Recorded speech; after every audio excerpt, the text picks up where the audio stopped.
before we bring Christ into the room here tonight for Adoration, I kind of want to take some time just summing up all the talks we've had so far this semester and our Love Changes Everything series.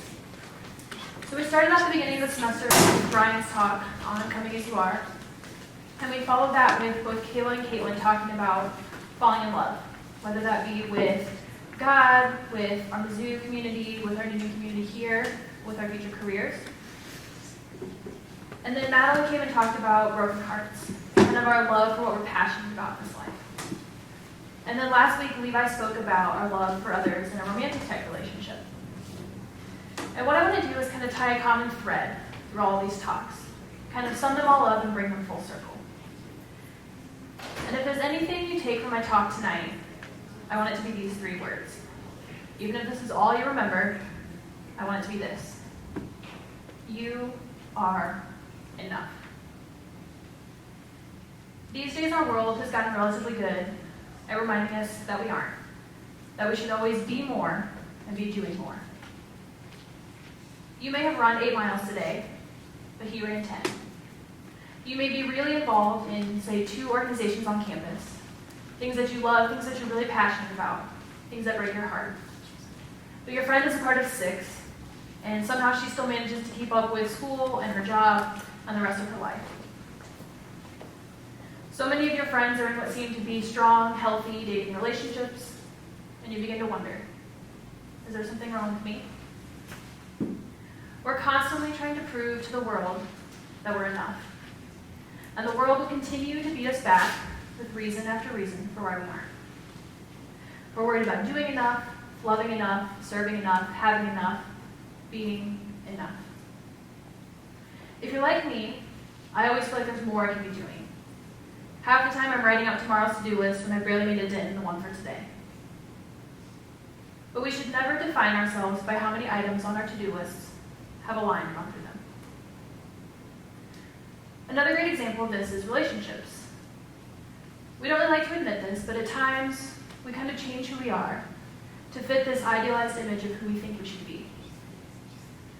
But let me just say right now that if we ever feel like we have to change who we are to feel worthy or to feel loved, that's not love.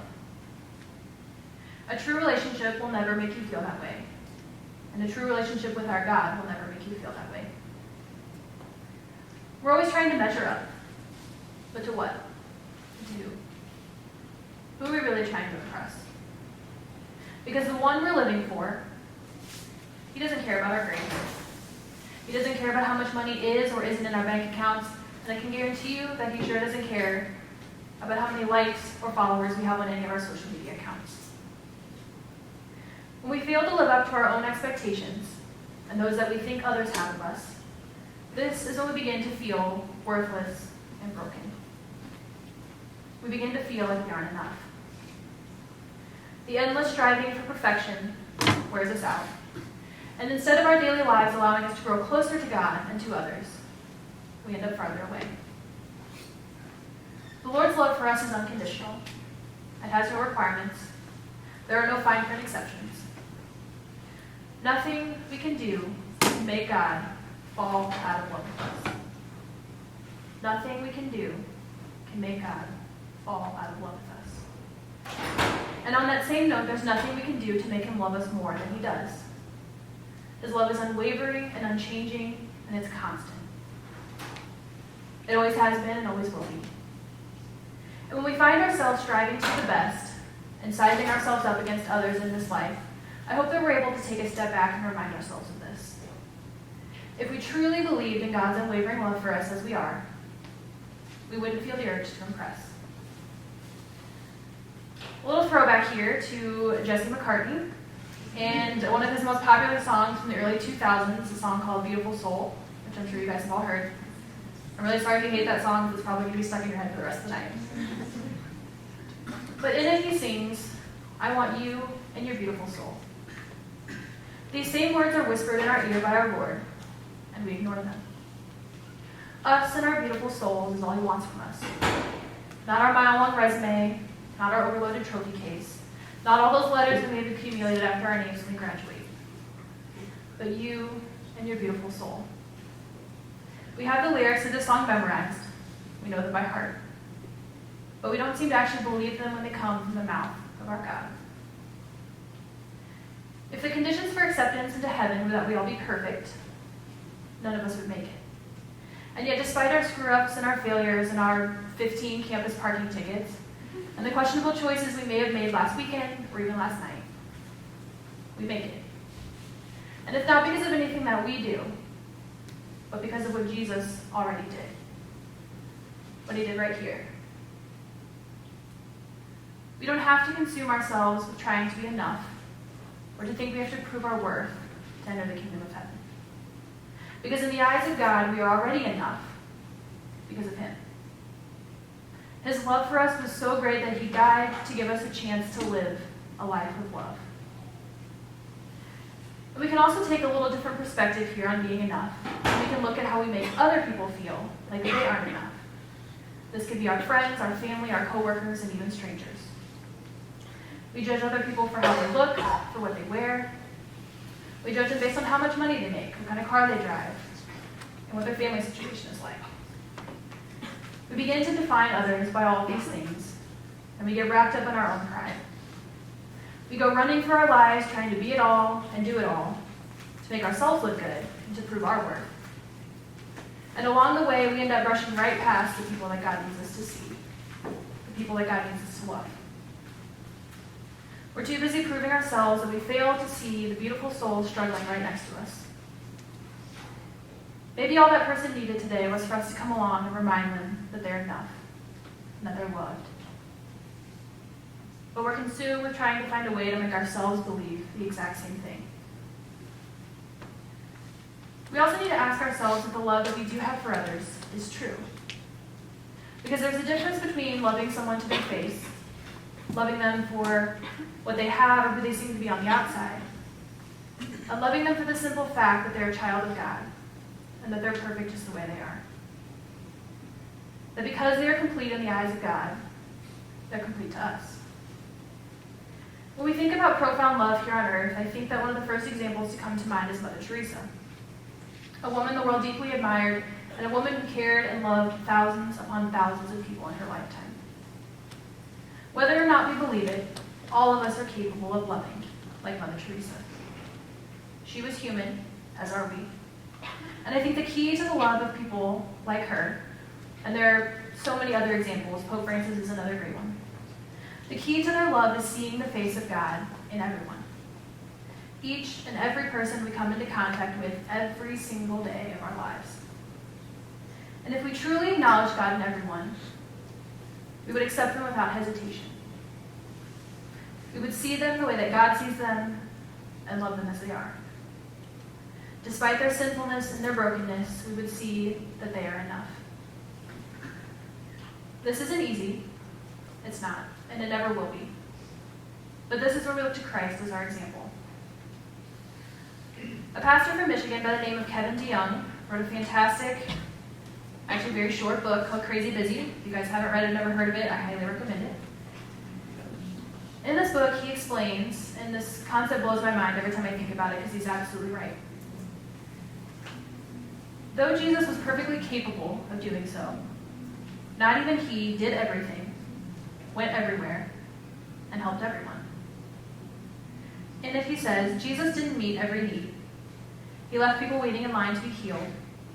He left one town to preach to another. He did not try to do it all, and yet he did everything God asked him to do. He had only 12 disciples. He completely changed the world. If that wasn't true, none of us would be sitting here tonight. He did exactly what God needed him to do, and he loved without reserve. He did enough. He was enough. And because of him, so are you. So are you.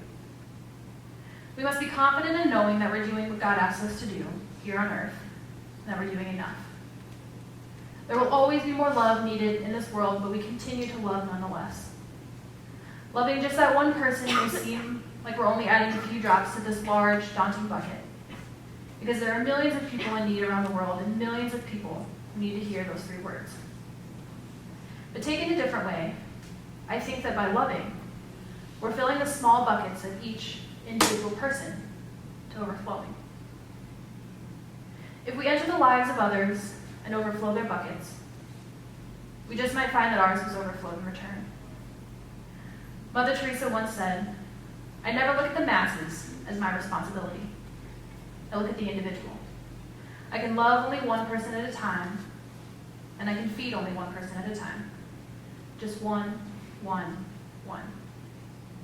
When the sun goes down at the end of the day, we want to know that we did enough for that day.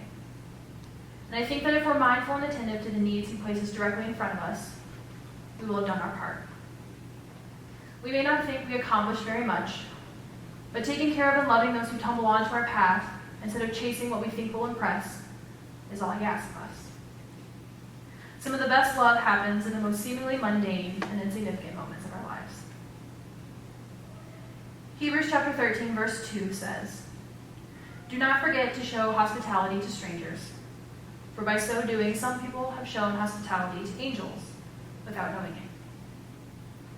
Let's be ready for our angels every day. Because as we've learned in this series, love changes everything. Some of the most powerful and transformative moments in my life have happened when I've been loved on by complete strangers. As Madeline kind of mentioned earlier, I have been blessed with the opportunity to have traveled to Central America 6 different times in the past 6 years on medical and public health brigades as well as construction of water systems. And the people of these rural villages that I was in, they were never bothered by the fact that I was a complete stranger. They welcomed us into their homes and into their communities like we were their own. And when we departed, they showered us with hugs and blessings and wept like they were losing a close friend. Though geographically we're separated by thousands of miles and several countries, their love for us had no borders and no boundaries. As we begin to truly believe that we are enough, just as we are, and love unconditionally, the people around us will begin to do the same because we will be radiating the love and acceptance of Christ so powerfully that it will change people. The love I encountered from the people in Central America has changed the way that I love. They loved without reserve, and I now feel compelled to do the same. For those of you who are here tonight for Adoration for the first time, you're in for an incredible experience, and I'm so glad that you're here. Tonight I want all of us to just come as we are, to sit in the presence of our Lord and let Him whisper those 3 words to us. You are enough. Nothing can separate us from the love of God. We don't have to prove ourselves to anyone, and especially not to our God. Achievements and material possessions do not and will never define us in His eyes. Let's be the radical ones in this life. Let's stop using those things to define others and start defining them as beloved children of God. Let's stop our striving for perfection and live like we believe in the power of love. Let's love like crazy. Let's let our love define us. God already knows your heart. He already knows your beautiful soul. So for the next half hour, just let Him love you. He doesn't need us to prove anything. He simply needs us to love. So believe me when I say, but most importantly, believe Him when He says that you are enough.